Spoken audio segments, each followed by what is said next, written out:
بسم الله الرحمن الرحيم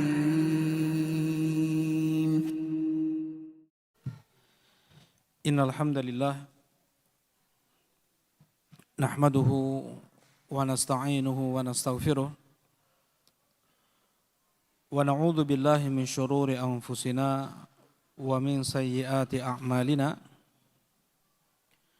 من يهده الله فلا مضل له ومن يضلل فلا هادي له أشهد أن لا إله إلا الله وحده لا شريك له وأشهد أن محمدا عبده ورسوله صلى الله عليه وعلى آله وصحبه وسلم تسليما كثيرا أما بعد قال الله تعالى في القرآن الكريم يا أيها الذين آمنوا اتقوا الله وقولوا قولا سديدا يصلح لكم أعمالكم ويغفر لكم ذنوبكم ومن يطع الله ورسوله فقد فاز فوزا عظيما Alhamdulillah bifadlillahi wa rahmatihi wa ihsanih, kita bersyukur dengan memuji Allah Subhanahu wa taala yang kembali di malam ini Allah Subhanahu wa taala mudahkan kita untuk berkumpul di rumahnya dalam majelis ilmu, dalam majelis ibadah yang Rasulullah sallallahu alaihi wasallam telah bersabda, "May yuridillahu bihi khairan yufaqihuhu fid din." Siapa yang Allah inginkan kebaikan kepada seorang hamba, maka Allah akan berikan untuknya ilmu agama. Dipahami dari hadis ini, sebagaimana dikatakan oleh banyak para ulama, tanda Allah tidak menginginkan kebaikan kepada seorang hamba dengan dipersulitnya dia untuk belajar ilmu agama, dijauhkannya dia dari ilmu agama, tidak bisa membedakan mana yang hak, mana yang batil, mana tauhid, mana syirik, tidak bisa membedakan mana yang halal, mana yang haram. Dia tidak mengenal siapa Rabbnya, dia tidak mengenal apa Islam dan siapa Rasulullah sallallahu alaihi wasallam. Alhamdulillah, mudah-mudahan Allah terima amal ibadah kita dan mudah-mudahan menjadi sebab dipermudahnya langkah kaki kita menuju surga Allah Subhanahu wa taala. Allahumma amin. Nah, hanya sekedar tadzkir, jazakallahu khair Fatih, barakallahu fiik. Hanya sekedar mengingatkan, ya mungkin dari yang sering saudara-saudara kita sampaikan atau para asatidzah tentang keutamaan berdoa di hari Jumat, ya, keutamaan berdoa di hari Jumat.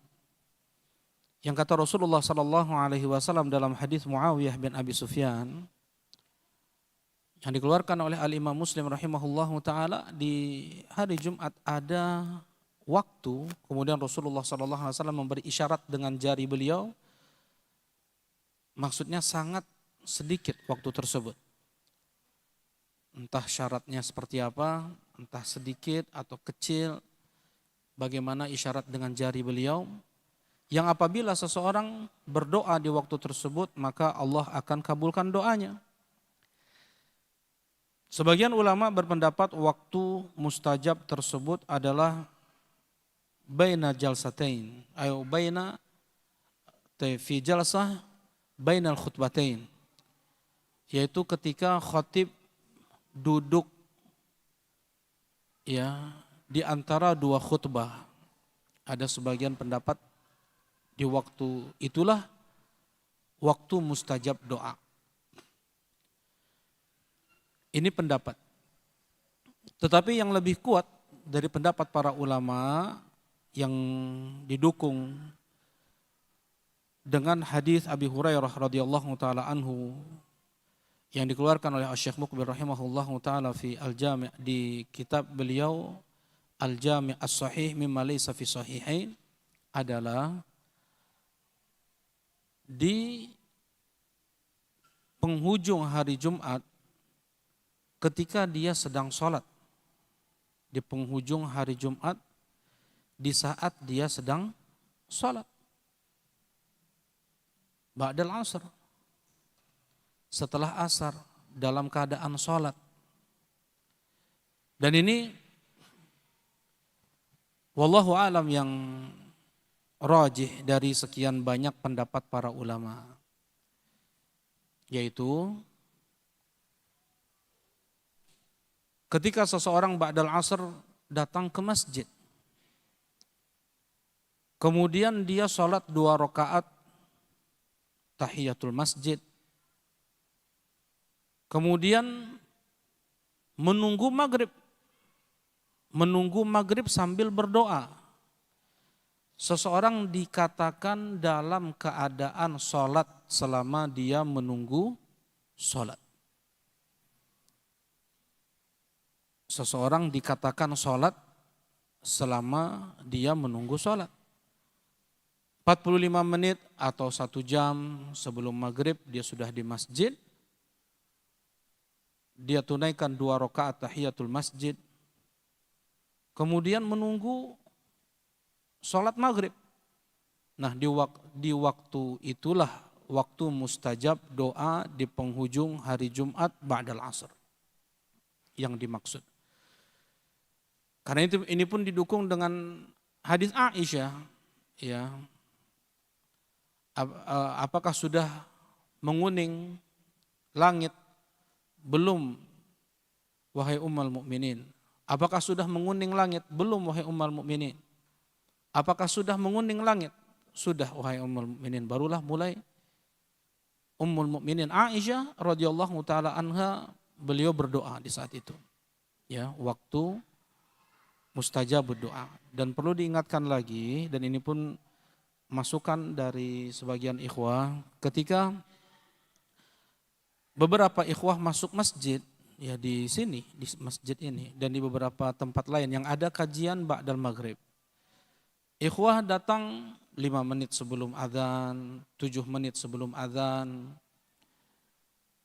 Kemudian mereka menunaikan sholat tahiyatul masjid. Dan itu adalah waktu terlarang keras, tidak boleh.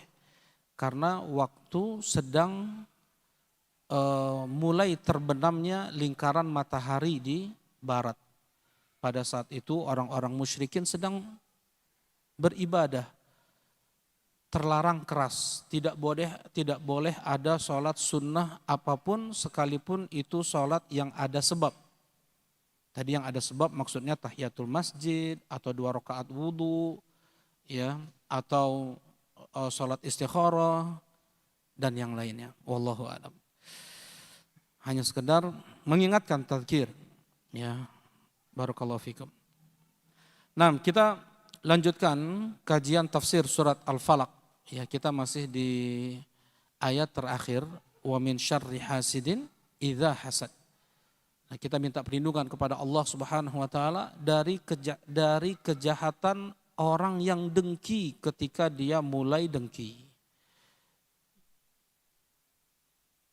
Nah, telah disampaikan pada pekan lalu bagaimana hasad adalah dosa yang sangat dahsyat. Dosa pertama terjadi di langit, dosa yang pertama kali pula terjadi di bumi. Maksudnya terjadi di langit kapan itu? Kapan? Ya, iblis. Ketika hasad kepada ayah kita Adam. Nah, Allah Subhanahu wa taala berikan ilmu kepada ayah kita Adam yang tidak Allah berikan kepada malaikat, yang tidak Allah berikan kepada iblis. Dengki iblis. Kemudian hasad atau dengkinya salah seorang anak Adam kepada saudaranya sampai dibunuh. Hasad sampai membuat seseorang membunuh, dosa yang sangat dahsyat sampai dikatakan oleh Abdullah ibn Abbas, dosa yang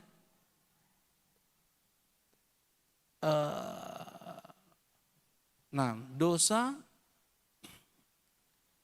yang tidak ada tobat. Maksudnya dosa yang tidak akan diterima tobatnya.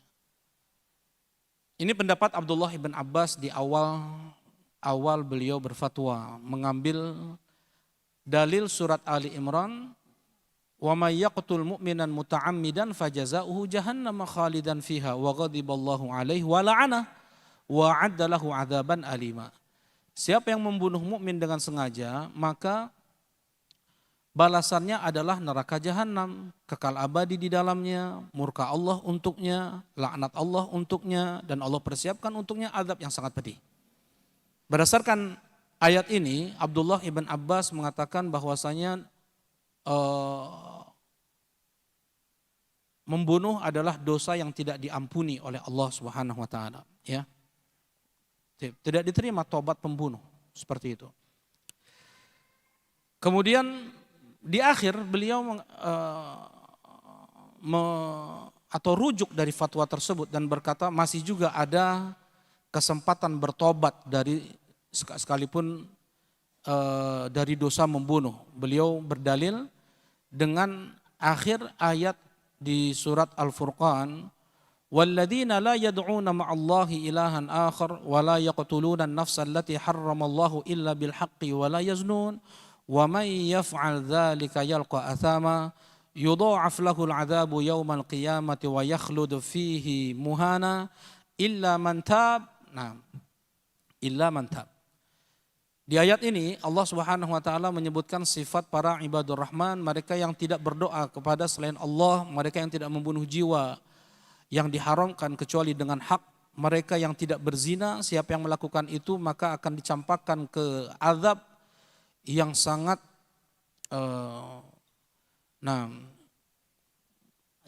azab yang menghinakan. Yudha'af lahul azab, bahkan dilipat gandakan dosanya.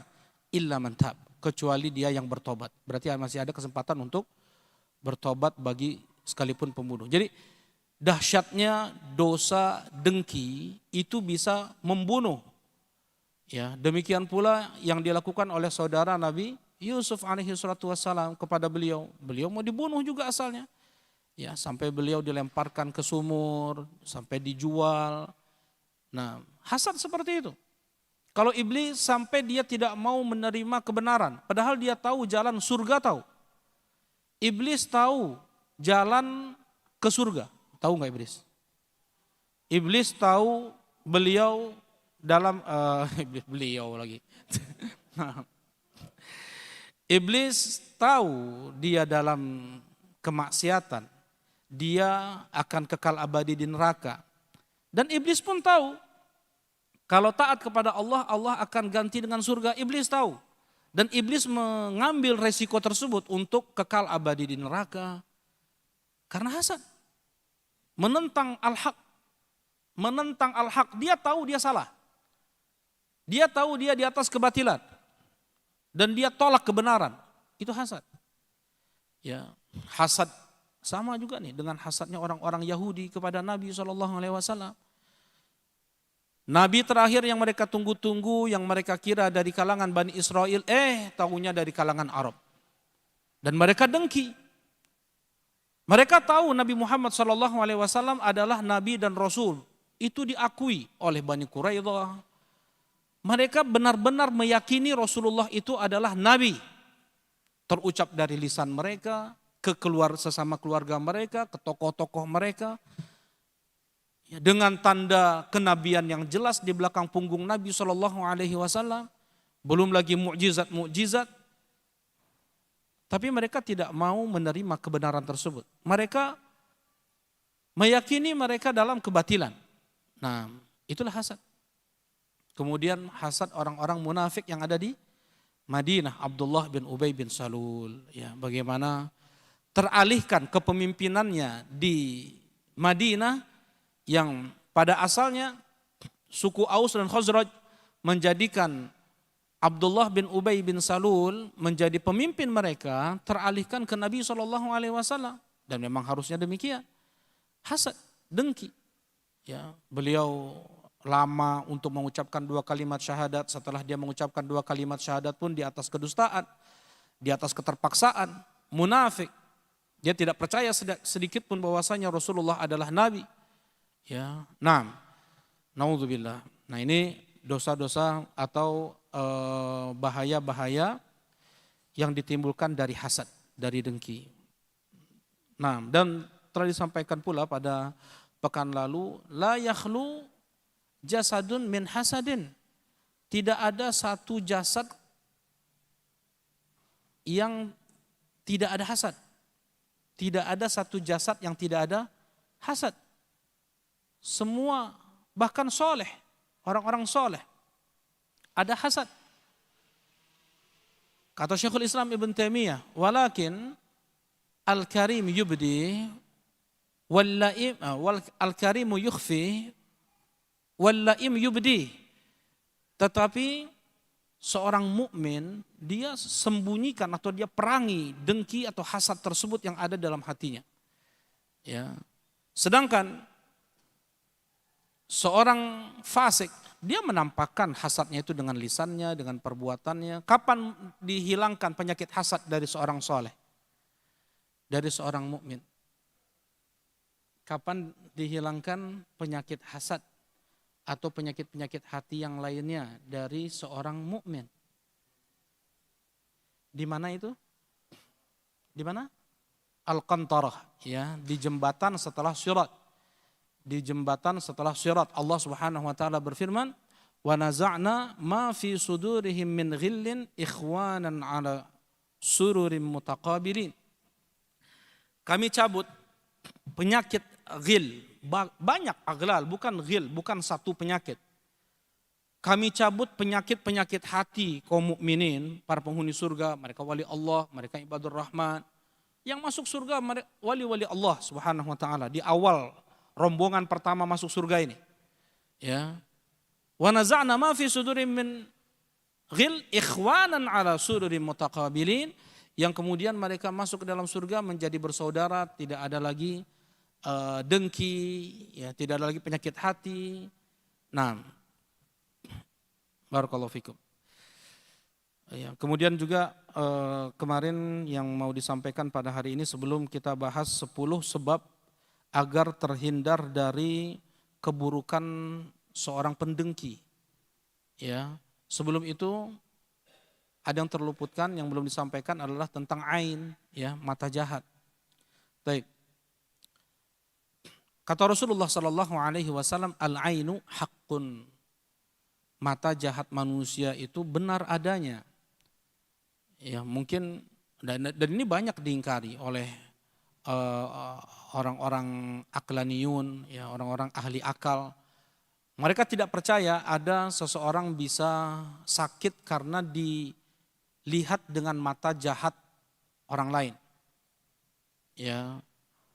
Al-Hafidz Ibnu Hajar rahimahullahu taala, beliau menggambarkan, mencontohkan mudahnya ain itu di kehidupan kita sehari-hari adalah kalau kita melihat ada orang yang menguap, kita ikut menguap. Ya, ada teman kita menguap, kita pun ikut menguap juga. Ada teman kita apa lagi ya? Ngantuk, ikut ngantuk juga. Baik. Jadi dengan mata ada pengaruhnya. Hanya dengan melihat. Allah Subhanahu wa taala menyebutkan wa yuzliqunaka bi absarihim, mereka mencoba untuk membunuhmu dengan mata-mata mereka. Ya, bagaimana orang-orang musyrikin Quraisy mencoba untuk membunuh Nabi dengan mata-mata mereka. Ya, dan hadis Sahal bin Hunayf, ya. Jadi ain itu memang ada disertai hasad. Ada juga ain itu disertai kagum, yaitu Sahal bin Hunayf, kulit beliau bagus. Ya, kulit beliau luar biasa. Bagusnya dilihat oleh salah seorang sahabat, tiba-tiba langsung pingsan Sahal bin Hunayf ini. Kata Rasulullah, siapa tadi yang lewat? Fulan ya Rasulullah. Suruh dia berwudu. Kemudian mandikan Sahal bin Hunayf dengan air wudunya. Ya, kemudian sembuhlah Sahal bin Hunayf karena dia terkagum. Seharusnya apa? Kalau kita terkagum-kagum, misalnya melihat ada anak kecil, bacaan Qur'annya bagus, ya, hafalannya bagus, atau siapapun, gak mesti harus anak kecil. Ya, Ana pernah melihat ada seorang yang anak muda umur 20-an tahun ya atau kurang. Dia menghafal hadis Sahih Al-Bukhari yang 2 lembar atau 1 lembar setengah. 1 lembar setengah. Panjang hadis tersebut. Dia sendiri saja yang hafal. Ya, dari 7.000 orang, terkadang 5.000 orang. Ini Syekh ketika di Damaj dulu, di Darul Hadis Damaj di Yaman, seperti taklim seperti ini setiap ba'dal maghrib, ba'dal zuhur, habis ba'dal zuhur, ba'dal asar, ba'dal maghrib, terus kajian seperti ini. Ya, untuk umum seluruh dari anak kecil sampai orang tua. Ba'dal zuhur, Sahih Musnad fi Al-Qadar atau Jami' Sahih Muhammad fi Sahihain, itu kitab yang dikajinya. Ba'dal asar Sahih Bukhari, ba'dal maghrib Sahih Muslim. Ya, kemudian ditambah dengan kitab yang lain lagi, terkadang kitab akidah atau kitab apa. Nah, ketika Sahih Bukhari lewat itu harus semuanya nyetor. Ya. Yang kemarin dibaca store hari ini. Yang hari ini dibaca di store besok, berdiri semuanya. Nah, pada saat itu enggak ada yang berdiri kecuali 1 orang karena hadisnya panjang. Ya. Qadarullah, kami lihat semua itu. Tiba-tiba dia hilang suaranya, langsung jatuh pingsan. Nah, kemudian Syekh rahimahullah pada saat itu mengingatkan agar ikhwah ketika kagum dengan saudaranya, ucapkanlah apa? Masya Allah. Nah, ucapkanlah Masya Allah. Ya, karena itu terkadang ada di mobil-mobil tertulis Masya Allah ya. Ya, kalau kita terkagum dengan mobil tersebut, maksudnya diingatkan kita untuk mengucapkan Masya Allah. Karena dengan melihat saja dengan ain, terkadang kagum itu bisa langsung rusak mesinnya. Nggak, mungkin kita kayaknya dongeng gitu ya. Tapi memang seperti itu adanya. Nah, Nabi Yakub alaihi salatu wassalam berpesan kepada saudara-saudara Nabi Yusuf ketika mau mengambil atau mencari saudara Nabi Yusuf, udkhulu min abwabi mutafarriqah. Kalian masuklah ke pintu-pintu dari beragam pintu, dari banyak pintu, jangan dari satu pintu. Karena yang ganteng, yang tampan itu bukan hanya Nabi Yusuf. Tetapi seluruh saudara-saudara Nabi Yusuf itu tampan. Ya, tetapi yang paling tampannya siapa? Nabi Yusuf alaihi salatu wassalam. Nah, kalau seandainya ada orang terkagum dengan salah satu atau dua, enggak kena semuanya yang punya mata. Terlebih kalau ada yang hasad atau yang terkagum tidak mengucapkan apa? Masya Allah. Baik. Nah, kemudian Rasulullah SAW beliau sebelum turunnya surat Al-Falaq dan An-Nas banyak meminta perlindungan dengan doa lepas, meminta perlindungan dari kejahatan jin dan mata jahat. Dari kejahatan jin dan mata jahat. Setelah turun surat Al-Falaq dan An-Nas, beliau cukupkan hanya dengan membaca 2 surat ini. Nah, baik.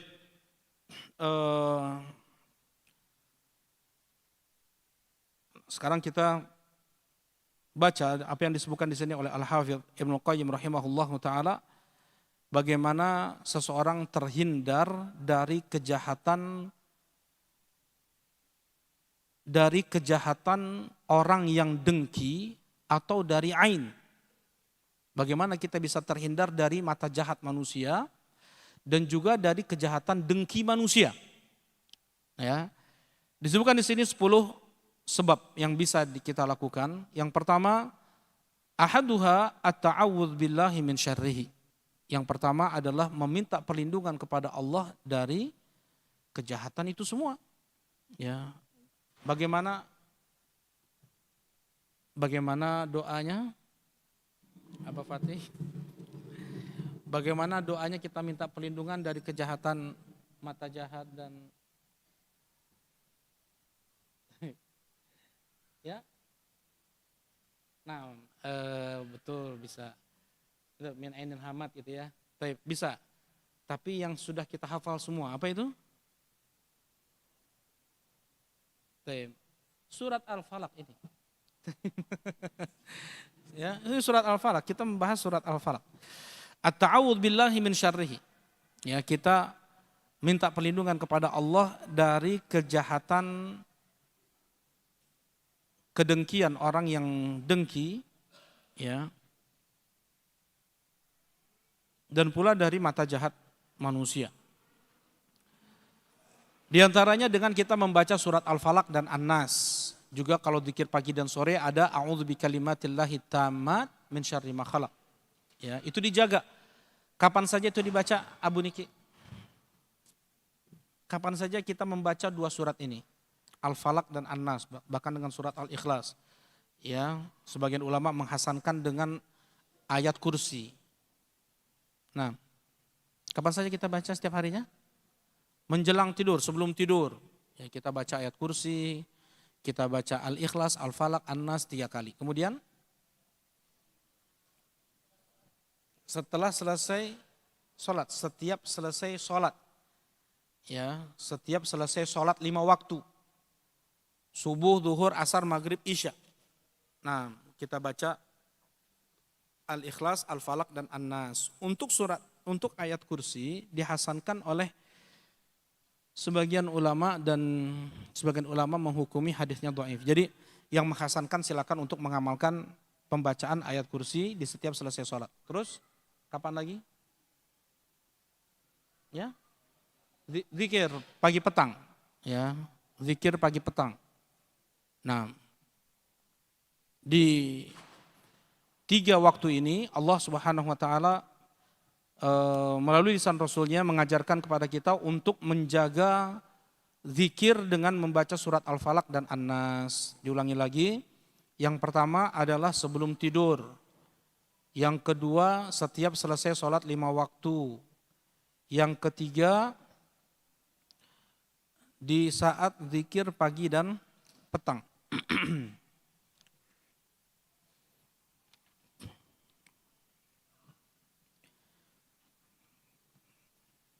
Ini yang pertama, meminta perlindungan kepada Allah. Karena Allah Subhanahu Wa Taala yang mengatur alam semesta ini. Allah yang menakdirkan mata jahat seseorang bisa sampai kejahatannya tersebut, keburukannya tersebut kepada yang dia tuju. Allah jugalah yang membentengi mata jahat tersebut tidak sampai kepada siapa yang dia tuju. Allah Subhanahu Wa Taala yang mengatur, Allah yang menghendaki.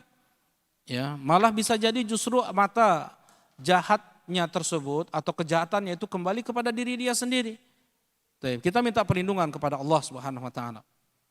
Nah, doa ini jangan jarang-jarang kita baca ya, sering-sering. Pokoknya ada sesuatu yang kita rasa apa saja sekecil apapun keperluan atau kebutuhan tersebut, ucapkan dengan doa. Ya, apapun itu. Baik. Ini yang pertama. Kemudian yang kedua, ya. As-sabab ats-tsani taqwallah. Sebab yang kedua yang bisa ditempuh oleh seseorang agar terhindar dari kejahatan mata jahat, dari kejahatan dengki orang yang mendengki adalah dengan kita menjaga ketakwaan kepada Allah Subhanahu Wa Taala, menjalankan perintah Allah, menjauhi larangan Allah, menjaga syariat-syariat Allah, apa yang Allah perintahkan kerjakan, apa yang Allah larang tinggalkan. Apabila Allah Subhanahu Wa Taala apabila seseorang dia bertakwa kepada Allah, maka Allah Subhanahu Wa Taala berjanji untuk menjaganya. Ya, Allah Subhanahu Wa Taala berfirman di surat Ali Imran ayat 120, ini perlu dihafal. Surat Ali Imran ayat 120, ini penting. Ayat ini, ya, sebagai manhaj, prinsip, sebagai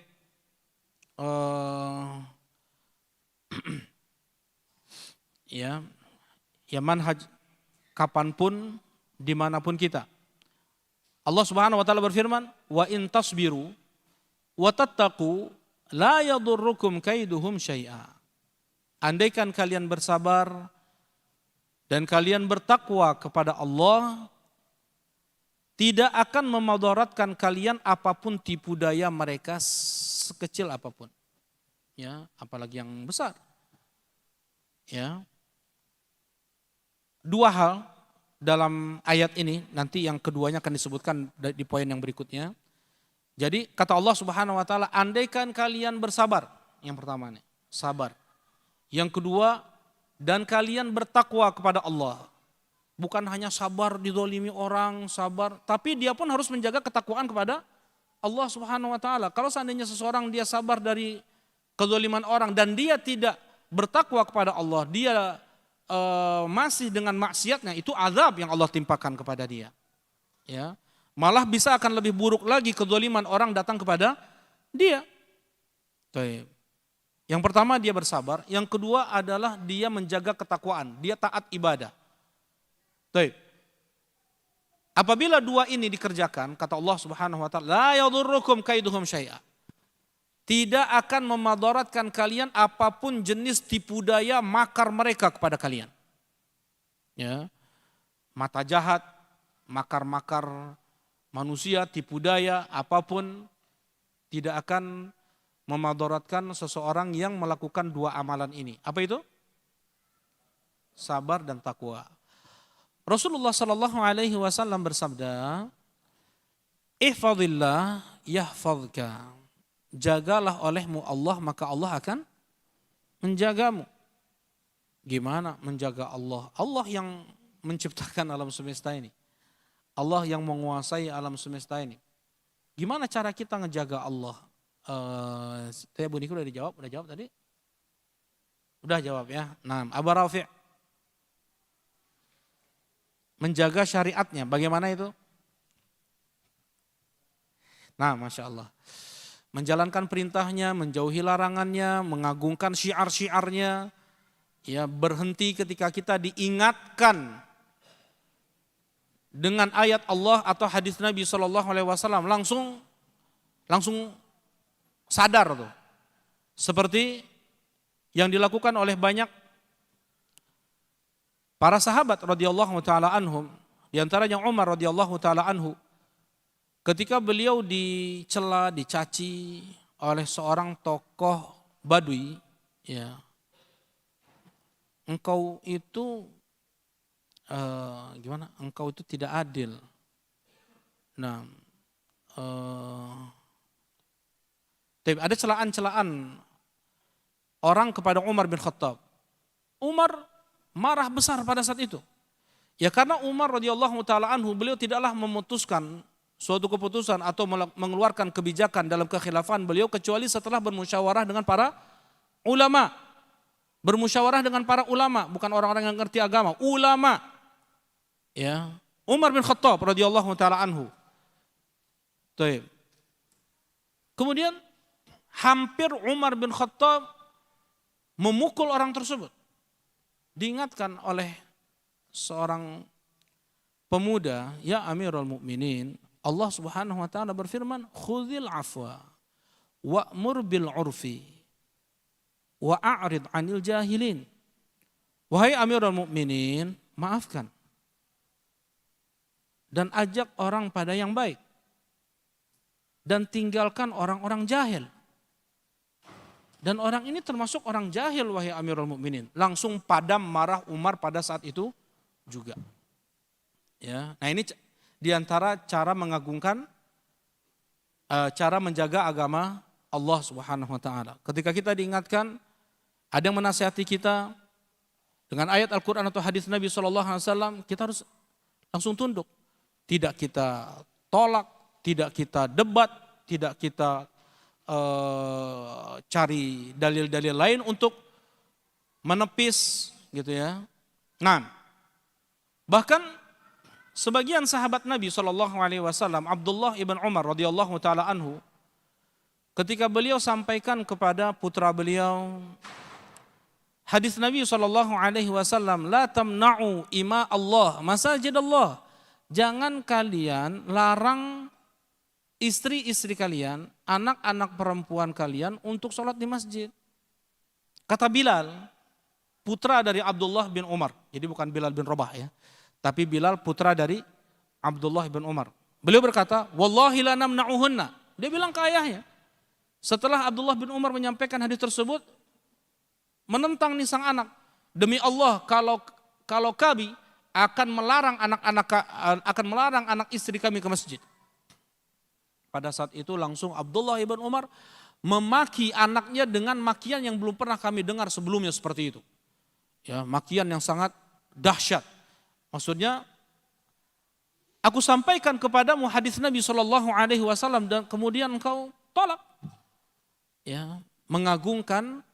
Seperti ini cara kita menjaga agama Allah. Kita harus selalu tunduk dengan apa yang datang dari Allah dan Rasulnya. Pernah Abdullah ibn Mughaffal, sahabat Nabi Shallallahu Alaihi Wasallam, beliau meriwayatkan hadis larangan main ketapel. Ya, larangan main ketapel. Karena itu bisa membutakan mata, mematahkan gigi, tidak membunuh musuh. Kata Rasulullah SAW, masih juga main nih. Ya, kerabatnya nih, entah sepupunya atau keponakannya. Wallahi la ukallimuka abada. Demi Allah aku enggak mau berbicara lagi denganmu sampai mati. Ya, enggak mau lagi ngomong denganmu. Tidak mengagungkan atau tidak menjaga syiar-syiar Allah. Taib. Nah ini ucapan Nabi SAW kepada Abdullah ibn Abbas, ihfadillah yahfadka. Jagalah olehmu Allah, maka Allah akan menjagamu. In tansurullah yansurkum. Andaikan kalian tolong agama Allah, maka Allah akan menolongmu. Ihfadillah tajidhu tujahak. Jagalah olehmu Allah, maka Allah selalu ada di hadapanmu. Nah, Allah akan menjaga kita, menjaga keluarga kita, menjaga harta kita, menjaga indera kita, menjaga semua. Dunia dan akhirat kita, dipersulit kita untuk bermaksiat, dipermudah kita untuk beramal soleh. Kalau seandainya kita menjaga agama Allah Subhanahu wa ta'ala. Nah ini, seseorang yang dia bertakwa kepada Allah, maka dia akan terhindar dari kejahatan siapapun, orang yang dengki kepadanya, orang yang berusaha menyakiti dia dengan mata jahatnya. Allah akan menjaganya selama dia menjaga agama Allah. Nah seperti ini ya, ini diantara dalil. Ini diantara dalil Allah akan bermuamalah kepada kita sebagaimana kita bermuamalah kepada orang lain. Ya, Allah akan berbuat kepada kita apa yang kita perbuat kepada orang lain. Oh di sini enggak ya. Kita di sini menjaga agama Allah Subhanahu wa taala. Baik. Afwan. Beda kalau itu dalilnya memang banyak, seperti misalnya innallaha fi aunil 'abdi maka al 'abdu fi auni akhi. Sesungguhnya Allah Subhanahu wa taala akan terus menolong seorang hamba selama dia menolong saudaranya. Man satara musliman satarahu Allahu yaumal qiyamah. Siapa yang menutup aib saudaranya muslim, maka Allah akan tutup aibnya nanti di hari kiamat. Wa man faraja kurbatan min qurabid dunya farajallahu kurbatan min qurabi yaumil qiyamah. Siapa yang melapangkan kesulitan saudaranya di dunia, maka Allah akan lapangkan kesulitannya nanti di hari kiamat, ya. Dan Allah pun menegur Abu Bakar radhiyallahu taala anhu, ya, ketika beliau tidak mau membantu saudaranya. Kata Allah Subhanahu wa taala, jangan demikian, ya, jangan kau bersumpah untuk tidak santuni dia. Maafkan, melapang dadalah, bukankah kau pun juga mau dimaafkan oleh Allah? Baik. Nah ini yang kedua, menjaga ketakwaan kepada Allah Subhanahu wa taala. Baik. Nah, kita lanjutkan insyaallah badal isya. Alhamdulillah sallallahu alaihi wasallam. Assalamualaikum warahmatullahi wabarakatuh.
Bismillahirrahmanirrahim. Assalamualaikum warahmatullahi wabarakatuh.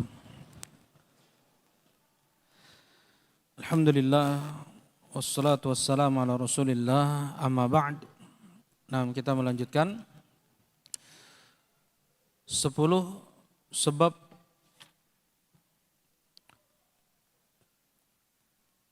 yang dengannya bisa seseorang terhindar dari kejahatan orang-orang yang dengki kepadanya. Tadi yang pertama apa itu? Meminta perlindungan kepada Allah. Ya. Kemudian yang kedua apa? Menjaga ketakwaan kepada Allah. Tadi telah disampaikan, ya, Allah akan bermuamalah kepada kita sebagaimana kita bermuamalah kepada orang lain. Tetapi untuk hadis-hadis yang disebutkan dalam kitab ini, yang anda baca adalah kitab Bada' At-Tafsir Al-Jami' li Tafsiril Imam Ibnu Qayyim Al-Jauziyah. Ya. Jadi kumpulan-kumpulan tafsir Ibnu Qayyim rahimahullahu taala dikumpulkan 5 jilid, ya, setebal ini semuanya. Tafsir dari Ibnu Qayyim, ya, dari murid dari Syekhul Islam Ibnu Taimiyah rahimahullahu taala, Al-Hafidz Ibnu Qayyim. Nah, beliau menyebutkan 10 poin ini. Nah, beliau menyebutkan hadis ihfadillah yahfadka. Andaikan seseorang ketika bermuamalah kepada orang lain, itulah yang akan Allah Subhanahu wa taala lakukan kepada orang tersebut. Terlebih ketika seorang hamba dia bermuamalah dengan agama Allah. Dia bermuamalah dengan Allah, yaitu menjaga ketakwaan kepada Allah, menjaga syariat-syariat Allah, menolong agama Allah, maka Allah akan lebih lagi apa? Menjaga kita. Maka Allah lebih lagi akan menolong kita. In tansurullah yansurkum. Kalaulah menolong saudara kita menjadi sebab kita ditolong oleh Allah, apalagi kalau kita menolong agama Allah, apalagi kalau kita menjaga agama Allah, maka Allah akan lebih lagi menjaga kita. Taib, ini yang kedua. Yang ketiga, as-sabru ala aduwihi. Ya. Tadi dalilnya juga sabar, ya, sabar menghadapi musuh. Sabar menghadapi musuh. Wa alla yuqatiluhu wa la yashkuh.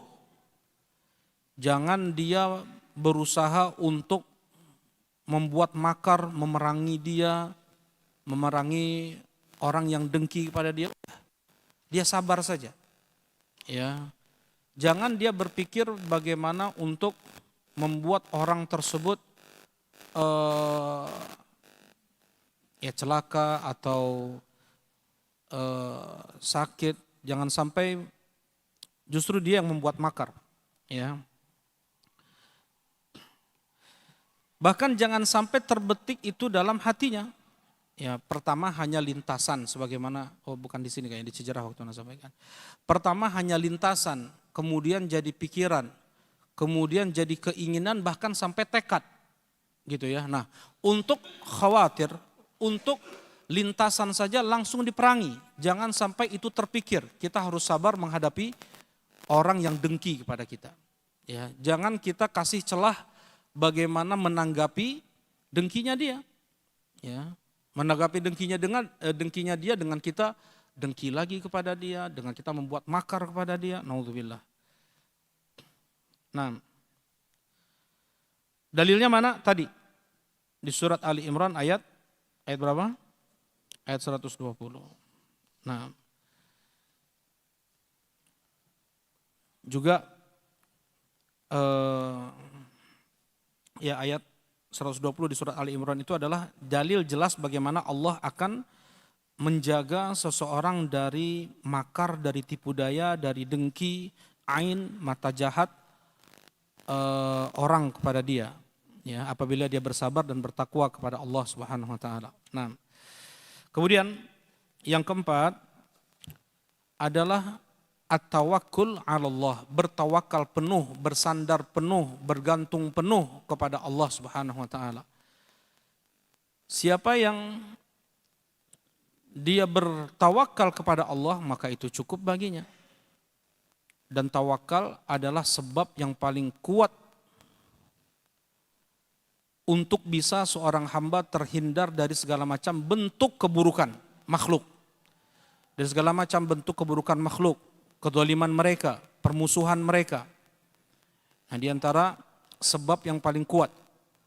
Nah, Allah Subhanahu wa taala berfirman di surat At-Talaq ayat ketiga.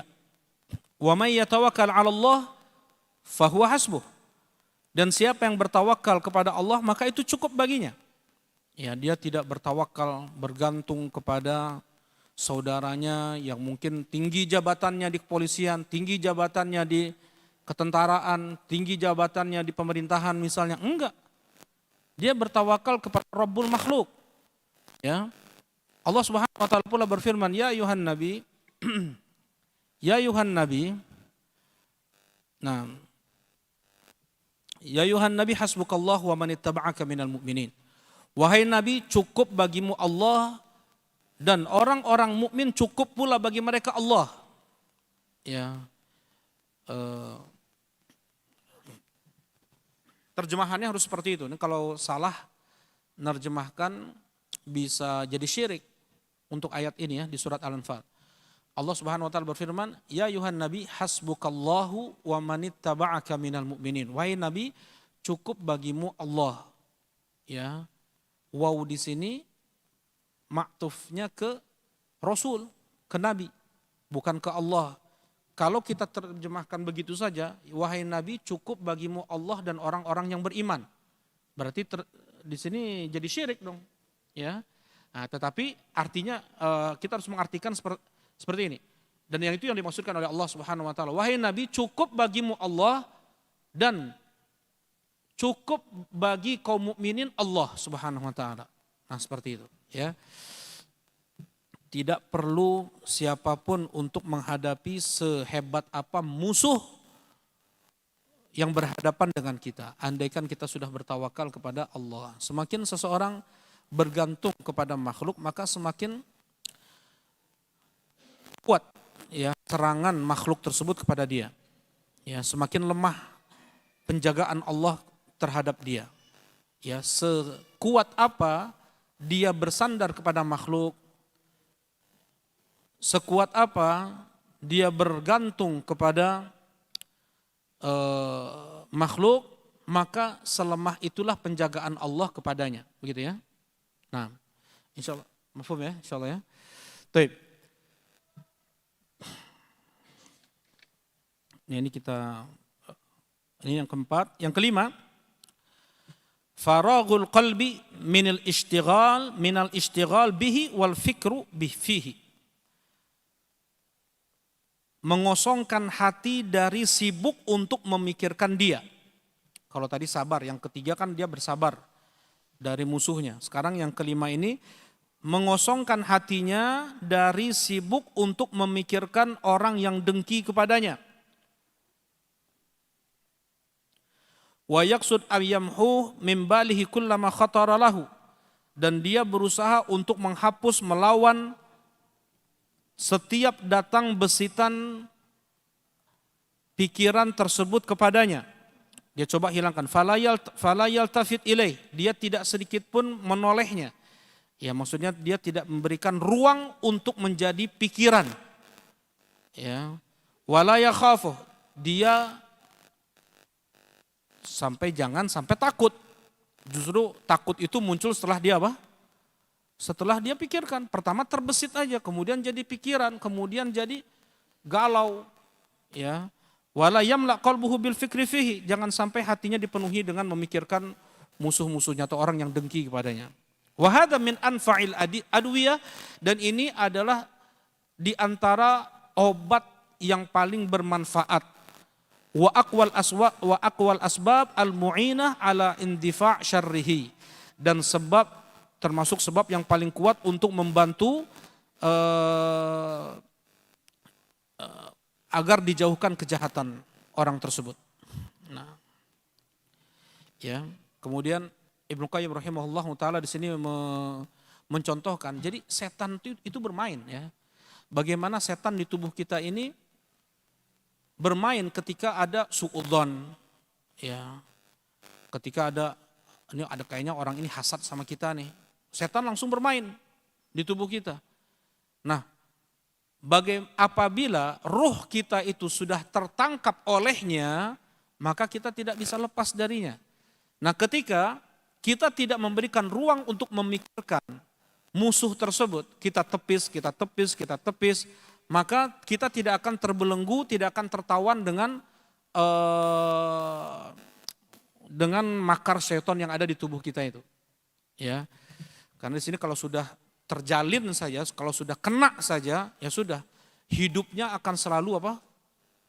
Berat, hidupnya akan selalu perih. Ya, dia akan selalu kesana terus pikirannya. Nah, tapi kalau dari awal dia sudah bisa tepis, maka dia akan hidup dengan tenang. Wal ishtighal bima huwa anfa' lahu aula. Dan justru ketika datang pikiran bagaimana untuk membalas si pendengki, ya, atau zon tentang dengki orang-orang, dia sibukkan justru dengan zikir, dia sibukkan dengan tilawatul Quran, dia sibukkan dengan tadabbur Al-Quran, ya, dia sibukkan dengan yang bermanfaat. Justru yang demikian sangat membantu dia untuk bisa lepas dari jeratan-jeratan al-hasad. Ya.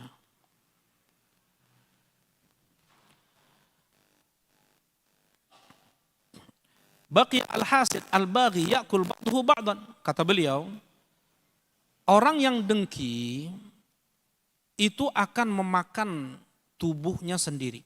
Fa innal hasad kannar. Karena dengki itu bagaikan api. Fa idza lam tajid ma ta'kuluh. Kalau seandainya dia tidak mendapatkan yang dia makan, yang dia bakar, akala ba'duha ba'dan, maka sesama dia akan memakan dirinya sendiri, gitu kan? Api kalau tidak ada yang dibakar, maka dia akan bakar dirinya sendiri. Kalau Al-Imam Syafi'i rahimahullahu taala, beliau mengatakan idza takallama safihu fala tujibhu fa khairu min ijabati sukutu. Apabila ada orang bodoh berbicara kepadamu dengan kata-kata kasar, kata-kata kotor, fala tujibhu, jangan kau balas dia. Karena sebaik-baik balasanmu, jawabanmu untuk dia adalah diam. Apakah kau tidak melihat apabila api tidak ada lagi yang dia bakar, dia akan membakar tubuh dia sendiri, kemudian padam, mati setelah itu. Ya, kalau kita kasih kayu bakar terus, kita pikirkan, kemudian ada yang kita ucapkan kepada dia untuk membalas kedengkian tersebut dengan ucapan kita, dengan perbuatan kita, semakin apa? Besar api itu. Ya, itu yang diinginkan oleh hasid. Itu yang diinginkan oleh para hasad, orang yang dengki kepada kita. Tapi jangan berikan kayu bakar kepada mereka. Ya, dengan kita menyibukkan diri untuk dengan kita menyibukkan diri kita untuk hal-hal yang bermanfaat dan tidak memikirkan mereka ini, orang-orang yang hasad kepada kita. Baik. Kemudian yang keenam, wa huwal iqbal 'ala Allah wal ikhlas lahu wa ja'ala mahabbatahu wa ridahu wal inabah ilaihi fi mahalli khawatir nafsihi wa amanihi. Nah, yang keenam adalah bagaimana dia bisa menghadapkan sepenuhnya dirinya kepada Allah Subhanahu wa taala. Bagaimana dia bisa persembahkan seluruh amal ibadahnya untuk Allah Subhanahu wa taala, ikhlas maksudnya. Dia jadikan cintanya, ridhonya, inabahnya hanya kepada Allah Subhanahu wa taala. Nah, dan yang namanya ikhlas itu bukan sesuatu yang ringan, yang enteng. Dia perlu fokus, perlu konsentrasi. Ketika keikhlasan tersebut ada pada seseorang, maka dia hanya sibuk memikirkan Allah Subhanahu wa taala, ya, tidak memikirkan musuhnya tersebut. Nah,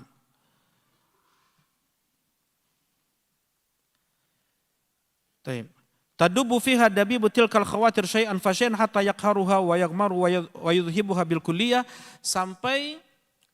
sampai pikiran-pikiran yang demikian hilang sama sekali, tidak lagi terbesit oleh dia pikiran bagaimana untuk membalas hasad orang yang dengki kepada dia.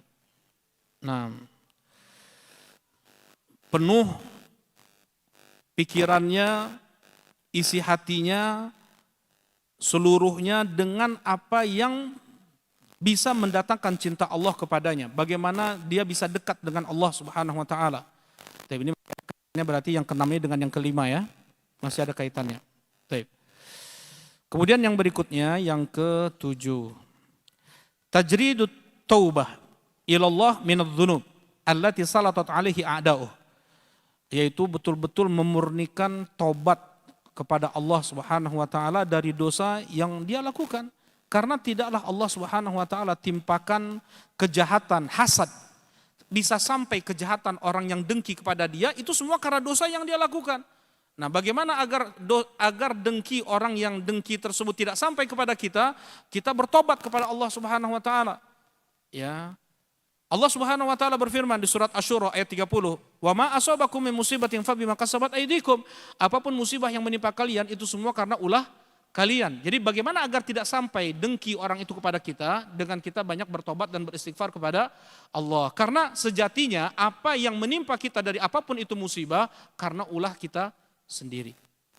Karena dosa-dosa kita sendiri.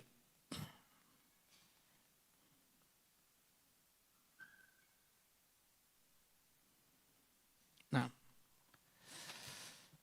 datang athar dari salah seorang salaf ulama, tidak disebutkan di sini oleh Ibnu Qayyim siapa nama beliau.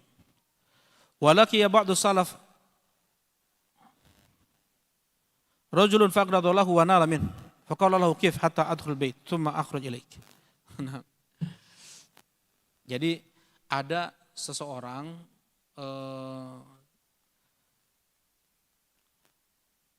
ada marah, dengki kepada seorang alim ulama, ya. Sedang marah-marah besarnya, dia minta waktu dulu. Oh sebentar ya, ini sedang marah nih, sedang mencak-mencak nih. Dia minta waktu dulu, oh sebentar ya, saya masuk rumah dulu sebentar aja. Dia masuk rumah dulu, kemudian sujud, minta ampun, beristighfar kepada Allah Subhanahu wa taala dengan sepenuhnya dia bertobat kepada Allah dari dosa-dosa yang pernah dia lakukan. Dia hadapkan wajahnya sepenuhnya kepada Allah Subhanahu wa taala, kemudian dia keluar lagi. Iya, gimana tadi? Langsung dihadapi orang tersebut. Ya, gimana tadi? Langsung orang tersebut pun padam, enggak jadi marahnya. Tadi apa yang kau lakukan? Tubtu ilallah minadz-dzam. Aku tadi bertobat kepada Allah dari dosa yang kau lakukan. Khawatir karena sebab dosa yang kau lakukan makanya engkau akan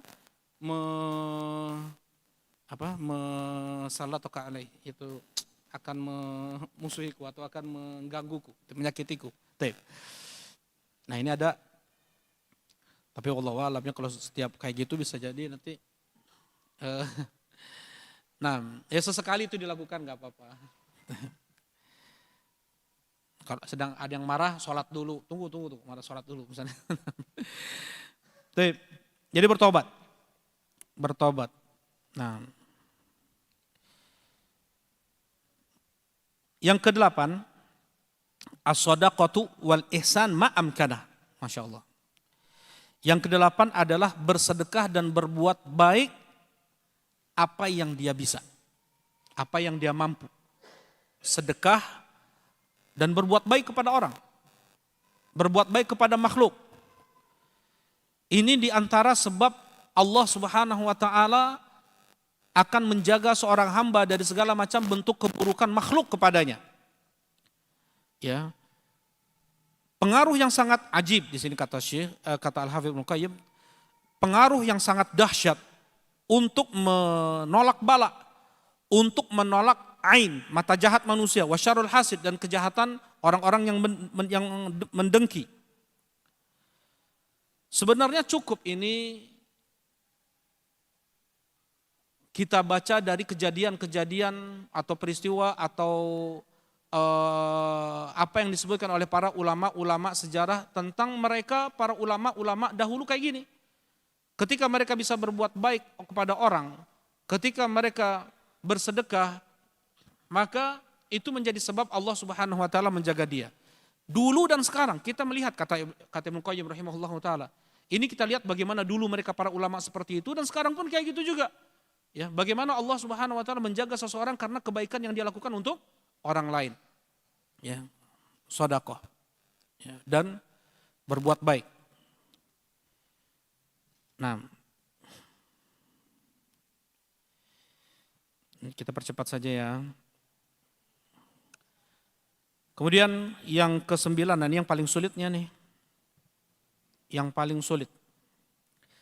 Wa huwa min as'abil asbab ala nafs, yang paling sulitnya bagi jiwa. Wa asyaqquha 'alaiha, yang paling beratnya bagi jiwa. Wa la yuwaffaq lahu illa man 'azuma hadzuhu minallah, dan tidaklah itu dimudahkan oleh Allah kecuali yang memang Allah persiapkan untuk dia pahala yang sangat besar, surga yang tinggi untuk dia.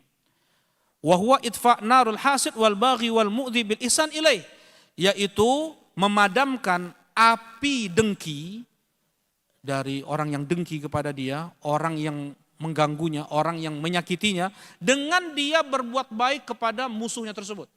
Dia berbuat baik kepada si pendengki tersebut. Fakullama zdada adza wa syarran wa baghyan wa hasadan izdad ilaihi ihsana. Semakin dahsyat ya bentuk gangguan orang tersebut kepada dia, semakin banyak kebaikan yang dia lakukan kepada orang tersebut. Ya.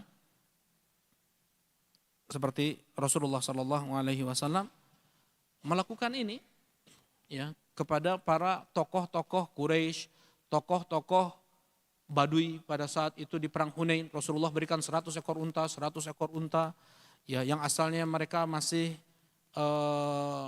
belum lapang Islamnya, menjadi kuat Islam mereka.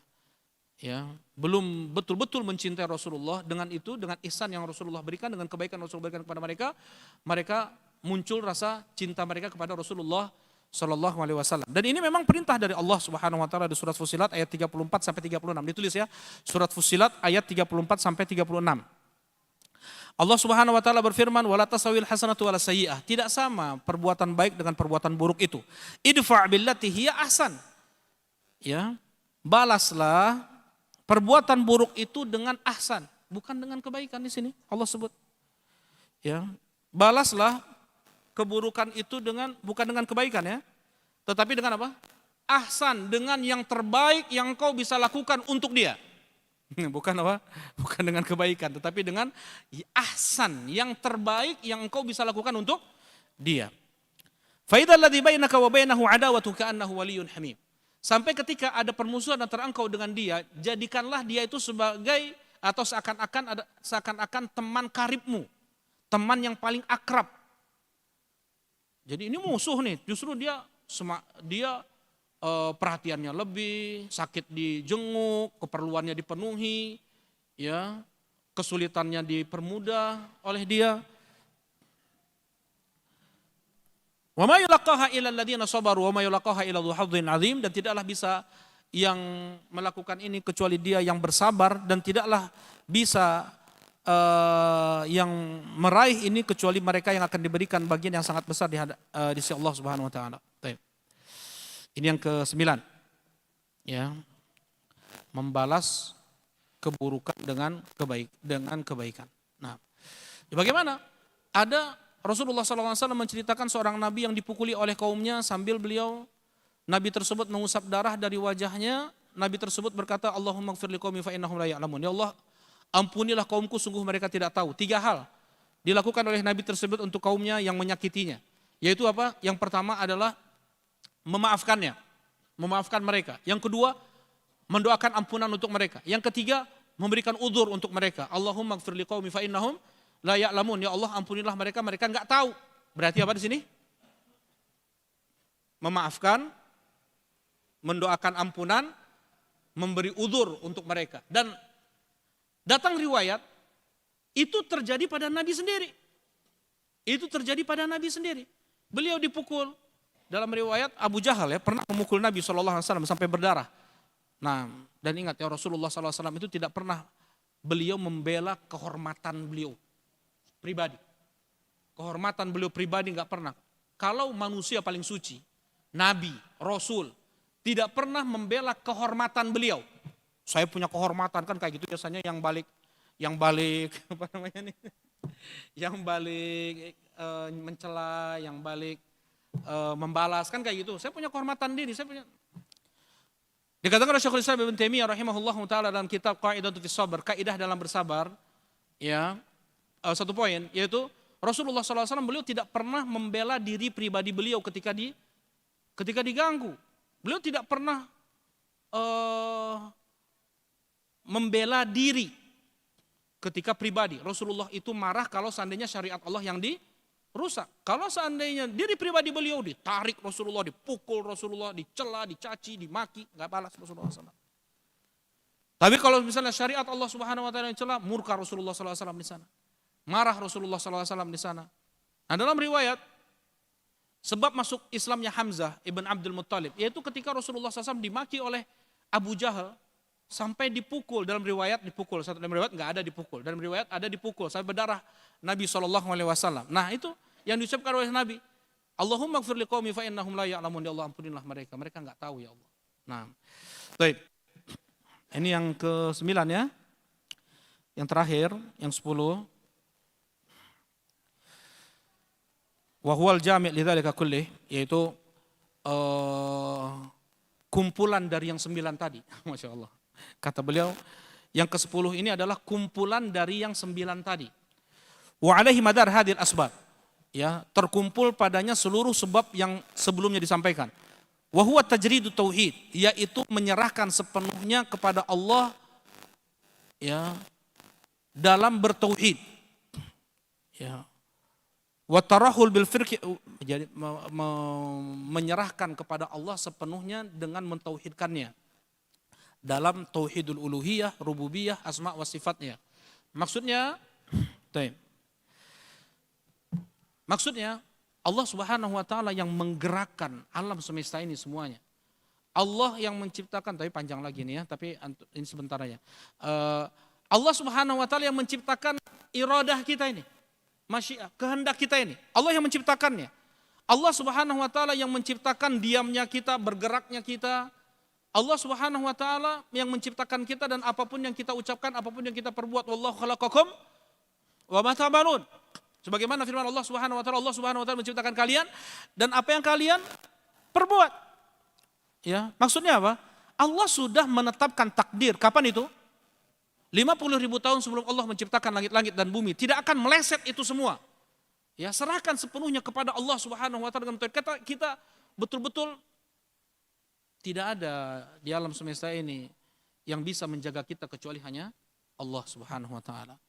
Ya, jadi betul-betul bergantung kuat, betul-betul kita serahkan seluruh urusan kita hanya kepada Allah Subhanahu wa taala. Ya, jangan pernah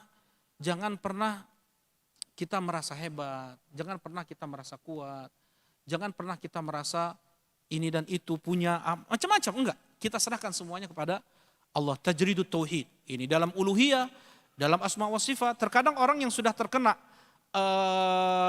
misalnya dia sudah terkena hasutan orang-orang hasad. Ini ada orang yang hasad pada antum nih. Langsung dia berpikir dan dia menjadikan makhluk tempat bersandar dia. Ya. Dia lupa dari Allah Subhanahu wa taala. Dia langsung pikir ke teman-temannya yang polisi misalnya atau ke apapun yang itu kuat bagi dia. Nah, Allah Subhanahu wa taala berfirman di surat Yunus ayat 107, dalilnya itu ya. Wa yamsaskallahu bidurin fala kashifa lahu illa hu wa yuridka bi khairin fala radda li fadli. Allah Subhanahu wa taala berfirman, andaikan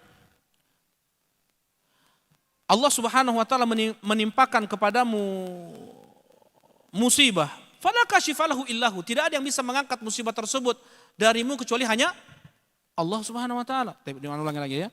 Wa yamsaskallahu bidur, andaikan Allah Subhanahu wa taala menimpakan kepadamu musibah, tidak ada yang bisa mengangkat musibah tersebut darimu kecuali hanya Allah Subhanahu wa taala. Ini sudah ketetapan takdir nih. Ya, dan kita serahkan tawakal kita kepada Allah Subhanahu wa taala. Wa yuridka bi khair. Dan apabila Allah Subhanahu wa taala menginginkan kebaikan kepadamu, fala radda li fadli, siapapun tidak ada yang bisa menolaknya, tidak ada yang bisa menahannya. Ya. Nah, jadi kumpulan semua tauhid ini yang ke-10 nih.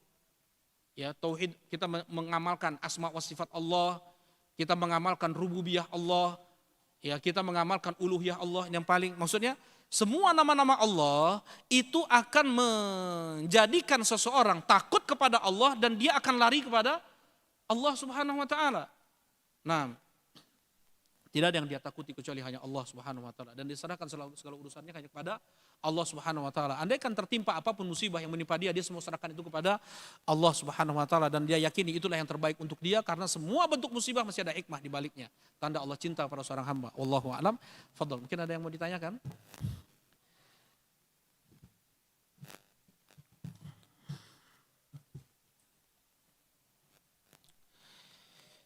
Apakah dosa kepada ibu dan tidak sempat meminta maaf akan Allah ampuni? Pernah seseorang dia durhaka kepada orang tuanya. Kemudian belum sempat minta maaf, orang tuanya meninggal. Apakah akan diampuni dosa-dosanya kepada orang tuanya tersebut?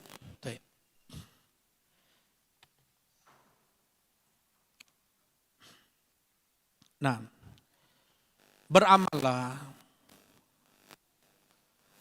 apa yang membuat itu bermanfaat untuk orang tua. Sekarang ini mereka, orang tua yang sudah wafat, mereka menuntut kita untuk menjadi hamba yang soleh. Begitu kan? Idza matal insan inqata amaluhu illa min thalath. Apabila seorang insan mati, maka terputus amalannya kecuali 3. Di antaranya al-waladus sholihu yad'u lahu. Anak yang soleh yang mendoakan kedua orang tuanya.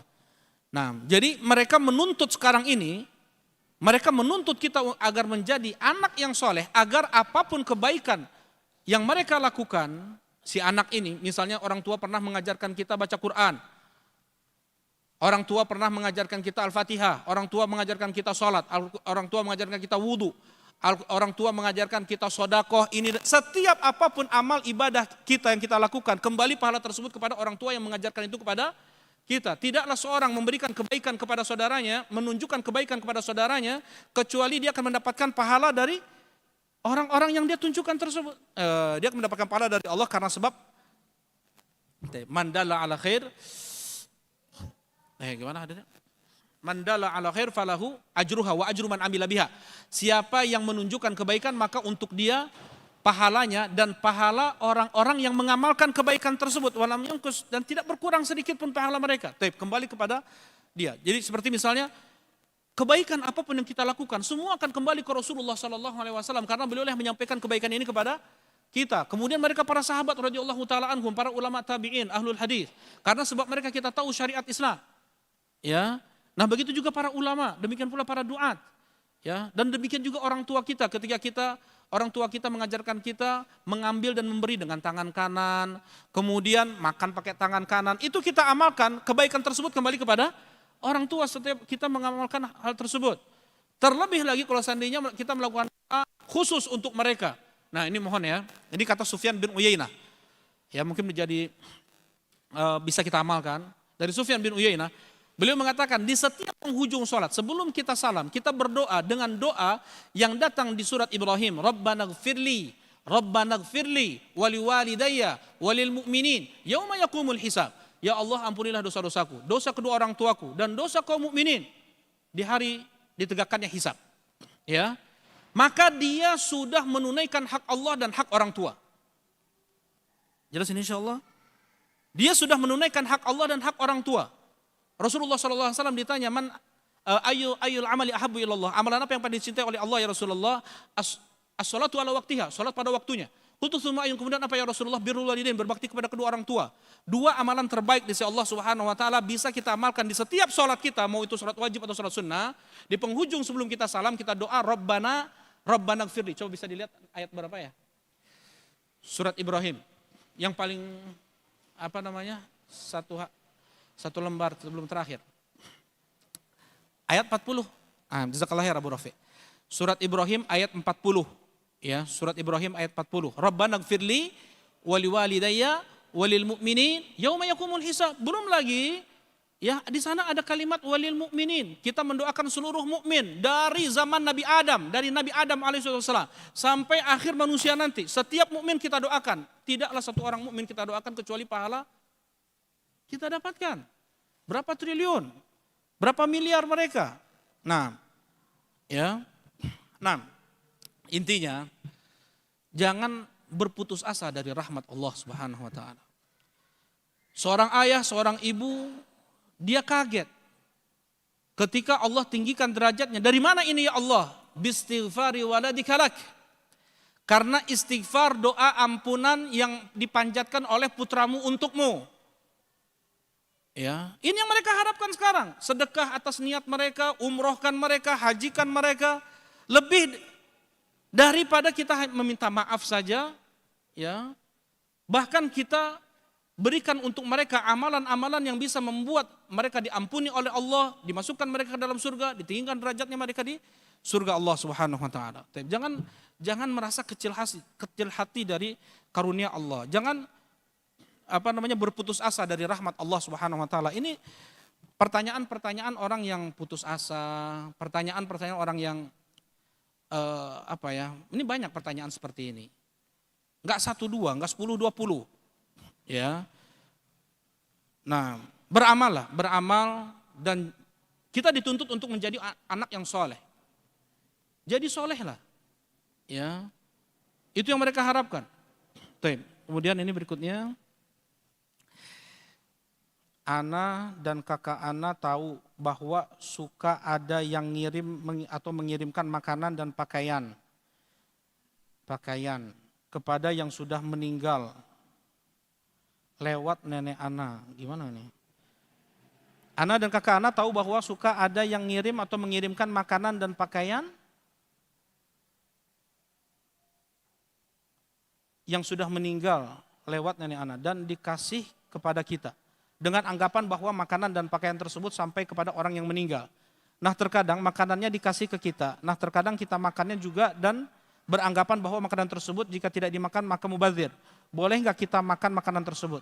Maksudnya ada orang ngasih makanan atau pakaian ke kita berharap pahala untuk orang yang sudah meninggal gitu ya.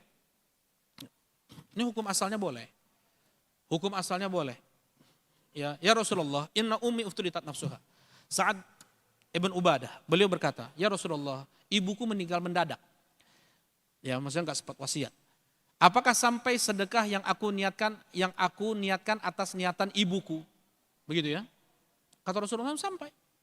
Apakah sampai sedekah yang aku niatkan atas niatan ibuku? Kata Rasulullah sampai. Ya. Nah. Tetapi di sini mutlak. Tidak dikhususkan di hari-hari khusus gitu ya. Tidak dikhususkan hari-harinya, hari keberapa puluh, keberapa ratus, keberapa ribu. Enggak ada kayak gitu. Kapanpun, dimanapun. Ya, hukumnya boleh seperti ini. Kita bukan hanya pakaian orang sudah meninggal saja, enggak dikhususkan seperti itu. Ya, apa yang kita punya? Ya, kita niatkan untuk ini sedekah atas niatan nenek yang sudah meninggal, orang tua yang sudah meninggal, teman yang sudah meninggal, bisa juga sampai ke teman nih. Ya, jangan kita lupakan juga saudara-saudara kita. Ya. Nah, mana dalilnya? Abu Qatadah ketika beliau mengatakan kepada Rasulullah, ya Rasulullah dainu alayya, ya Rasulullah aku yang melunasi hutangnya. Salatkan dia ya Rasulullah. Baik. Maksudnya di sini apa? Seorang teman pun sampai juga sedekah atas niatan apa? Temannya untuk menutupi hutang-hutang saudaranya tersebut. Baik.